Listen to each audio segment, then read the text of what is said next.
When we hold on to grievance and pain from the past, we keep ourselves from being able to really move into our fullest expression of self. We need to practice forgiveness from the soul recovery perspective, dissipating the energy and releasing the past for good. If you're interested in this profound transformation, I invite you to join me in Colorado the weekend of June 8th and 9th to have an incredible experience with others on this same soul recovery journey. 2 full days of immersion in the soul recovery process where you will indeed leave transformed. You will be able to truly let go of these old pains and step into a new way of being. Check out the show notes for a coupon code and how to register. Maybe you're overwhelmed in a chaotic life. Maybe you're ready to step out of chaos and move into a more peaceful way of being. This has been my experience too. I was tired of so much chaos and just so much overwhelm all the time that I couldn't even keep my head above water. But it's through the soul recovery process, inspired by so many wonderful teachings, including Let Go Now, Embrace Detachment as a Path to Freedom by Karen Casey, that I've learned how to choose peace over chaos. And this particular reading that I reflect in the soul recovery perspective talks about how chaos can be habit forming, that we sometimes can mistake excitement and chaos back and forth. In this episode, I talk about how we can utilize the tools of spirituality and this level of detachment to be more in line with our true nature and be connected to the people in our life in a healthier way. Enjoy the episode. Welcome to the Recover Your Soul podcast, a spiritual path to a happy and healthy life. My name is Reverend Rachel Harrison. I started Recover Your Soul after having profound changes in my life from my recovery of alcoholism, codependency, and control addiction. I was guided to share the tools and principles of spirituality and soul recovery to help others transform their lives as mine was transformed. For us to overcome external circumstances, we need to turn the attention to ourselves, focusing on our inner change and healing. Positive results in our lives will follow. Hello, and welcome to the Recover Your Soul podcast. I'm Rev Rachel. Thank you so much for being here with me today. I just like to invite anybody who's new, because this might be your first time with us, or maybe you've been here a couple times and you're just wondering what's going on in this Recover Your Soul thing. And we're here as a community. I want you to really feel this community. And those of you who are coming back week after week, I'm watching the numbers grow. I'm watching you share with each other. I can see the new towns and the new cities that are part of this community as people listen from different places all over the world. And I'm just honored to be in your ear right now. I feel incredibly lucky that I've had this profound change in my life, and through that I can share the stories with you and that they might inspire your change in your life. We can together recover our souls, and it's around learning how to be okay even when the world around us isn't okay. I want to also just ask a favor. I don't do this very often, and I keep forgetting to say it at the end, so I'm just going to say it at the beginning. If you love this podcast, if you're on a platform that allows you to do a review or 5 stars, I don't ask for it very often, but if you could write a review, if you could give it the stars, it really does help move it up in the algorithms. And not only that, it tells people that it is working. What is your story of soul recovery? Share it in a review and let people know how this has transformed and changed your life. It gives people hope that they too can be in a dark place and know that there is hope on the other side. When we can see that, when we have like a life vest to hold on to, when it just feels like it's too overwhelming, there's amazing shifts that can happen, that we know that we too can get to the other side. So if you've had transformation, please share it. If you're ready for transformation, go read those reviews and hear and see that soul recovery is indeed working in people's lives. I am stunned at the movement that happens in people who come to me for coaching. It is unbelievable when you are ready for change in just a few sessions, really. Those of you who have done all 9 steps with me, I'm dumbfounded at the amount of transformation that happens in your life. It's incredible.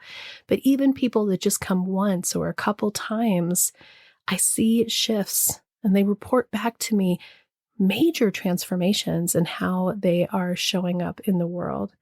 And it is not me. It is really spirit that does the work. This is you connecting to your higher self with the reflection of a guide. And I offer that guidance. And for today's episode, I want to come back to Let Go Now, Embrace Detachment as a Path to Freedom by Karen Casey, because these detachment meditations are so powerful and they go along with everything that we've been learning on our soul recovery journey. And detachment is this ability to separate just enough from the situations, the people, the circumstances that are in our lives, that we aren't living those experiences. We are choosing how we think and feel. We are choosing how we're going to interact. And detachment doesn't mean that we're not invested, that we don't care, that we don't want to be part of these people's lives. What it means is we stop having it be our experience because it's really their experience. It helps us understand step 1 in soul recovery, that we admit that we're powerless over every single thing outside of ourselves, and that our pain and suffering comes from our desire to control the people, places, and circumstances in our lives. And this doesn't mean that there's no power in your life. It means you put the power back where it belongs, in your own self, choosing for yourself how you're going to feel, how you're going to interact. So I wanted to come back to this book because I'm just so loving it. I'm not reading a meditation every day. I've been reading one every couple days, maybe once a week. And I landed on number 27 today. Detachment is freedom from chaos. And I thought, yep, got to bring this to the community because I lived in so much chaos for so long. And I don't have as much chaos. I have almost no chaos in my life anymore. And there's something to that. It didn't just happen overnight. It didn't happen without work. It didn't happen without doing these principles, the soul recovery steps, without really attending to myself and being aware of how I choose to interact with every single thing that's in my life. So I thought this would be a great one to read. As usual, I will read from it and then I will respond to it from the soul recovery perspective and my own life situation and journey and experience. Okay, detachment is freedom from chaos. The page reads, living chaotic lives can become habit forming, so much so that a person doesn't even realize that there's another way to exist. Some people equate chaos with excitement, in fact. And who doesn't enjoy excitement, at least occasionally? But not knowing the difference between chaos and excitement means one will likely miss the myriad of opportunities to be present in the right way to the moment that has been called.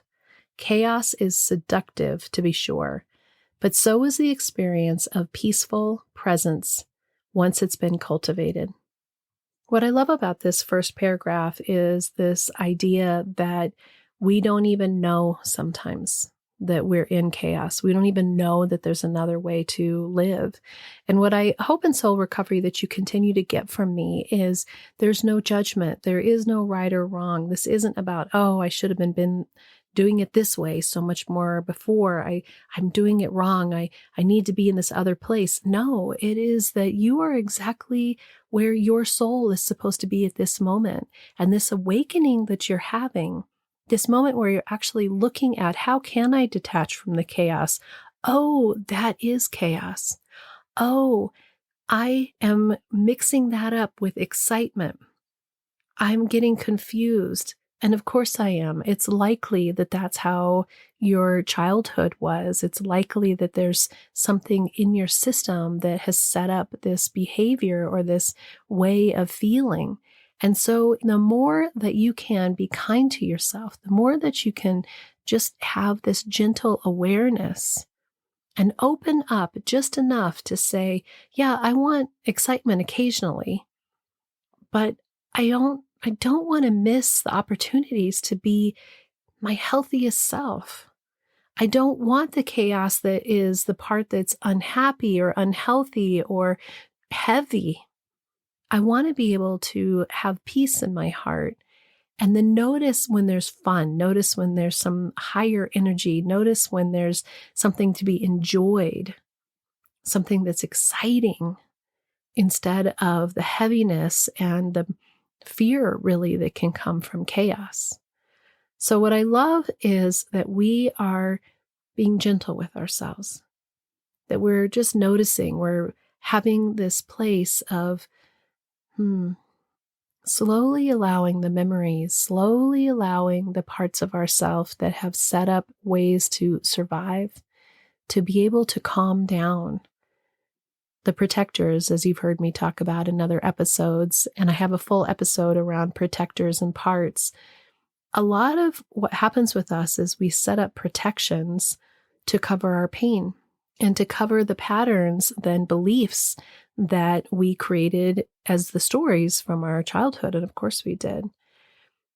So we're looking at them in new ways. In soul recovery, we're opening up to a new way of being. We're changing our perception just enough to be able to see it more clearly. She goes on to say, becoming willing to live one's experience differently is the first necessary step to discovering the freedom promised by detaching from upheavals in the lives of others. So that's what I just said, right? That just by being willing to experience your life differently, just a little bit, is the first step to discovering the freedom promised. She uses the word promised. I use the word promised. I promise that if you actually do these steps, if you actually work the program of spirituality, of moving how you choose to see it, you will have freedom from the pain. It will change how you interact with yourself and others. And what she says in the last sentence is detaching from the upheavals in the lives of others. It's chaotic out there. It's crazy out there. It's complicated out there. No one is saying it isn't. What we're saying is you don't have to be involved in every single aspect of everybody's life that's going on and think that you need to do something about it, or even to hurt from it or worry about it. She says, just because we're on the journey with someone else doesn't mean we have to respond to their experiences on their path. Just because you're walking life with somebody doesn't mean you have to experience their stuff. And many of you who are listening, you're empaths. You feel the feelings of others. That's a beautiful trait to have. It's a truly wonderful aspect of who you are. And so I've said before that means that we often show up with empathy for others, meaning we feel their feelings and we say, I feel that, and let me carry that burden with you. Let me carry that burden for you. And in soul recovery, we're learning to move to compassion, which means that you see their experience, you see their path, and you recognize it, and you can have those tender heart feelings around it, but you aren't feeling their feelings with them, for them, doing for them. You're observing it from a loving, detached way. She says, on the contrary, we may be traveling with them so that we can show them that there is another way to see and live through a particular experience. We can never know for sure what we've been called to do, but we can know for certain that if we show up lovingly, we will be on the right track. If you're ready for soul recovery, as a spiritual coach, I can support your healing to help make real changes that will bring you a life of peace, happiness, connection, and abundance.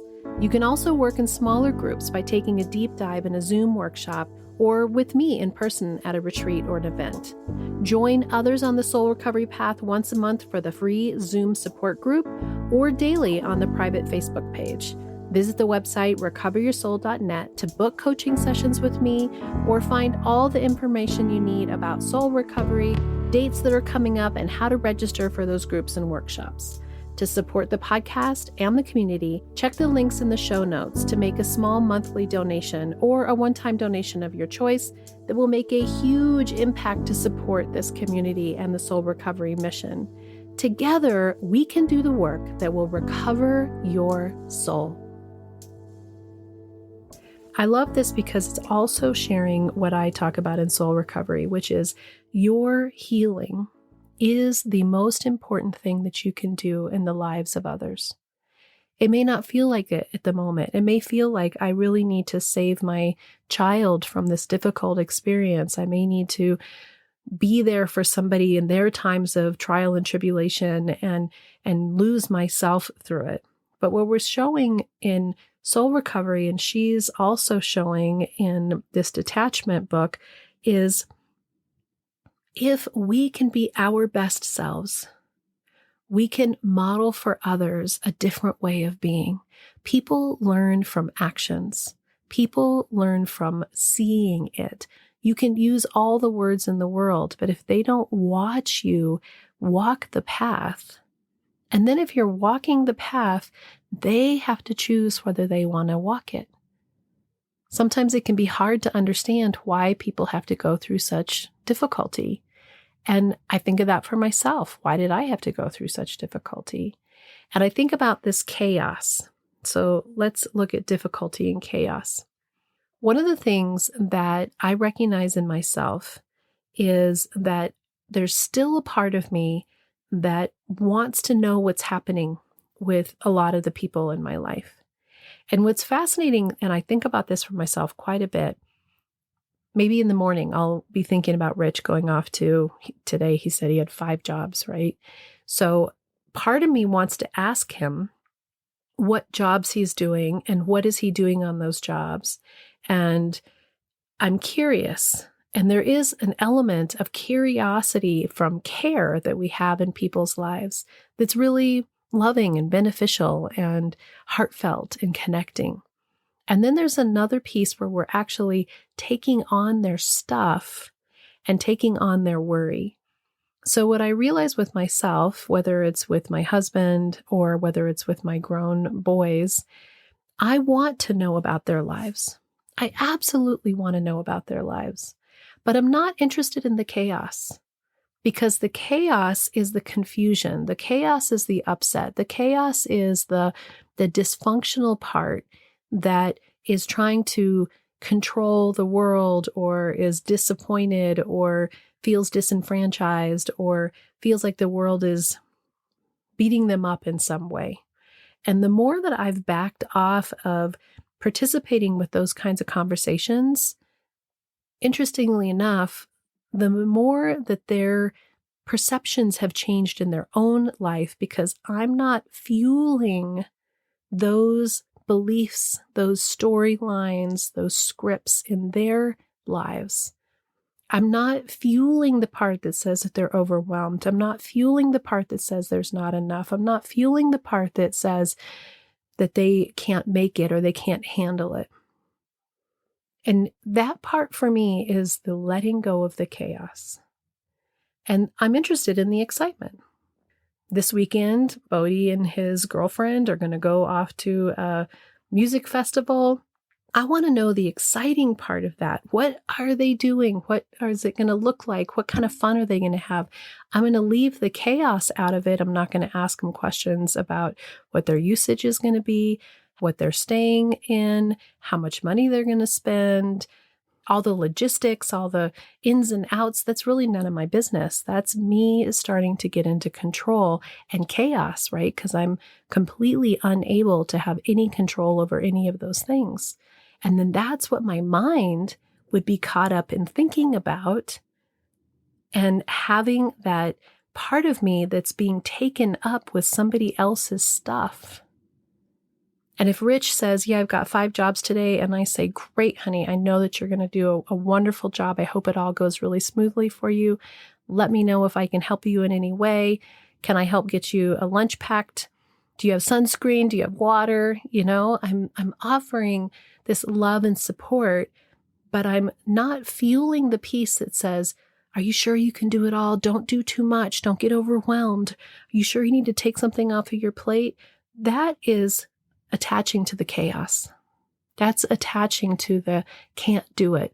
I need to trust and see him as being able to make the decisions for himself. And if he comes back today and it's been a heavy, intense day, again, I can decide where I'm going to interact with him in a loving, healthy way that is peaceful. And yeah, that must have been really hard. I'm sorry that happened for you.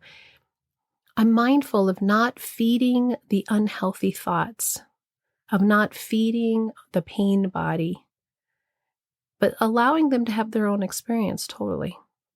I'll be curious to see how the weekend goes with Bodhi. And Alex just moved into a new apartment with his girlfriend. And I didn't get caught up in what are you using to move all your stuff? Did you pay this? Did you do that? Did you get your storage unit taken care of?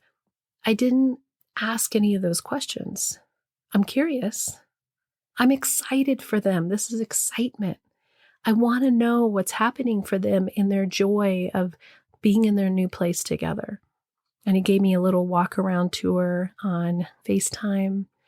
I'm more mindful about the words that I use, the communication that I have that isn't drawing up the chaos, that isn't drawing up dysfunction, that isn't feeding anything that I don't have any control of anyway.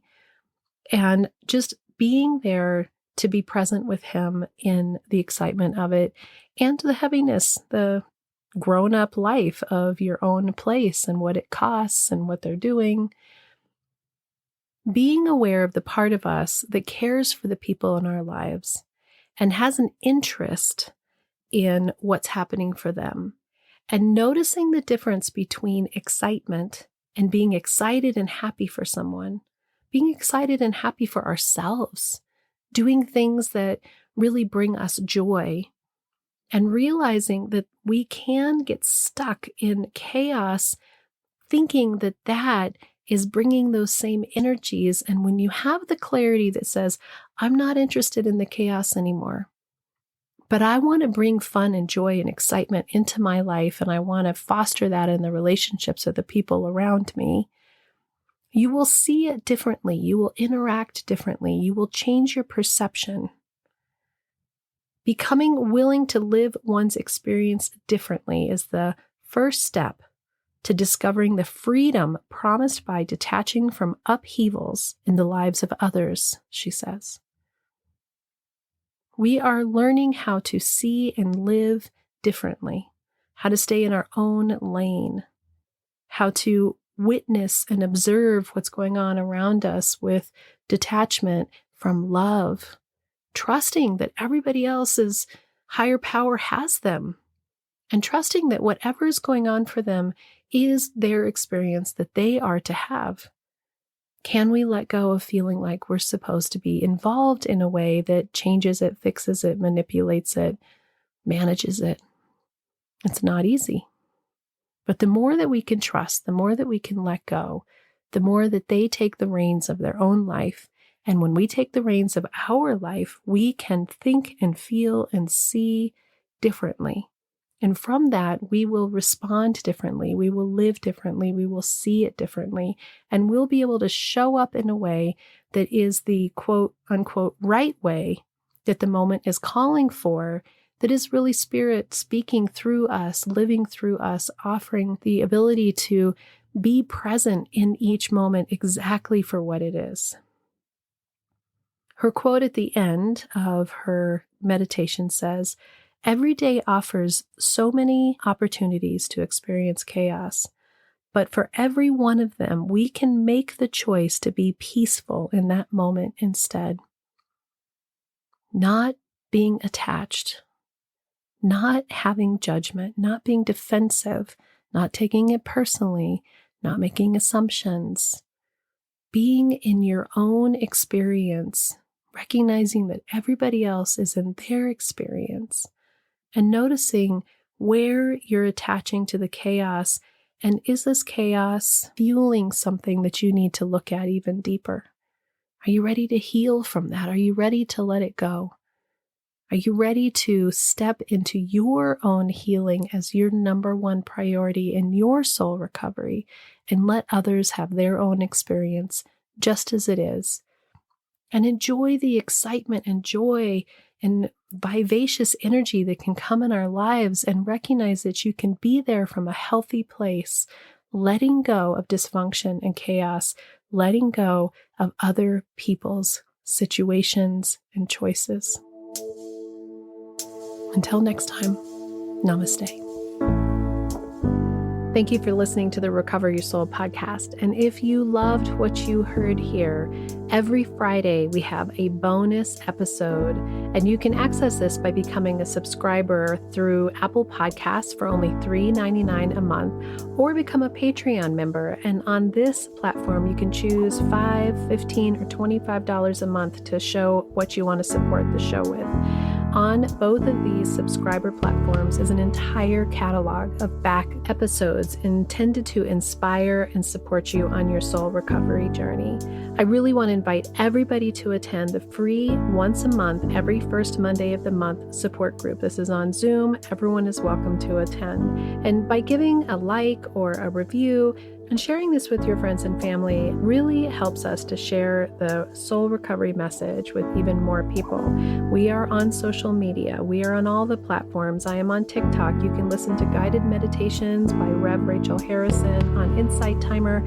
Thank you for supporting the show. Thank you for being part of the community. To find out more about soul recovery and everything that's being offered, visit the website www.recoveryoursoul.net. Together, we can do the work that will recover your soul. The Recover Your Soul podcast and its content is for educational purposes only and is not allied or representative of any organizations or religions. It's based on the opinions and experience of Reverend Rachel Harrison. Recover Your Soul claims no responsibility to any persons or entity for any liability, loss, damage, or cause alleged to be caused directly or indirectly as a result of its use. Applications or interpretations of the information represented herein. Take what you need and leave the rest.